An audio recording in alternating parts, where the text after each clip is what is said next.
guys, welcome to the channel. So today we're tackling an easy one. We're installing Adobe Lightroom on our Android device. This is a simple one, so let's get right into it. Firstly, you're going to want to open up your Google Play Store on your mobile device,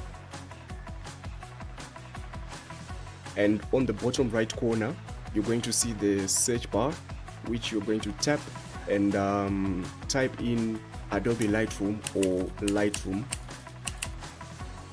The one we're looking for is Lightroom Photo and Video Editor, so you're gonna tap on that and there's going to be an install button displayed on the application.